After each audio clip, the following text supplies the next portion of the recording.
Hi hello ನಮಸ್ತೆ ಸ್ನೇಹಿತರೆ. Big boss Kannada season 10 ಶೋನಲ್ಲಿ ಈ ವಾರ ಅಂದರೆ ಕಳೆದ ವಾರ ವಿನಯ್ ಗೌಡ, ತನಿಷಾ ಕುಪ್ಪಂಡ, ಕಾರ್ತಿಕ್ ಮಹೇಶು ಮತ್ತು ವರ್ತೂರು ಸಂತೋಷು, ತುಕಾಲಿ ಸಂತೋಷು, ನಮ್ರತಾ ಗೌಡ ಅವರು ನಾಮಿನೇಟ್ ಆಗಿದ್ದರು.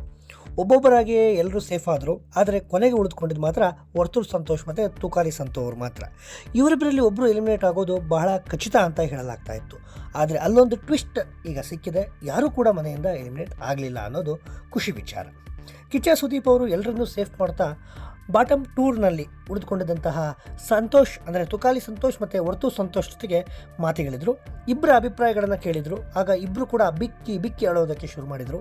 ಸಂತು ಮತ್ತು ವರ್ತೂರು ಸಂತೋಷ್ ಅಂದರೆ ತುಕಾಲಿ ಸಂತೋಷ್ ಮತ್ತು ವರ್ತೂರು ಸಂತೋಷ್, ನಮಗೆ ಬೇಸರವಾಗ್ತಿದೆ, ಬಾಟಮ್ ಟೂರ್ ಸ್ಥಾನದಲ್ಲಿ ನಾವಿಬ್ಬರೇ ಬರ್ತೀವಿ ಎಂಬುದು ಮೊದಲೇ ನಮಗೆ ಗೊತ್ತಿತ್ತು ಅಂತ ನೊಂದುಕೊಂಡ್ರು.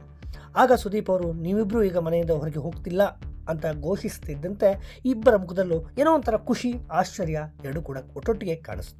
ಇನ್ನು ಇವತ್ತು ಸಂಕ್ರಾಂತಿ ಹಬ್ಬವಿದೆ. ಎಲಿಮಿನೇಷನ್ ಕ್ಯಾನ್ಸಲ್ ಆಗಿದ್ದರಿಂದ ಸಂತು ಮತ್ತು ಪಂತು ಬಾಯಿಗೆ ಸಂಕ್ರಾಂತಿ ಬೆಲ್ಲವೇ ಬಿದ್ದಂತಾಗಿದೆ.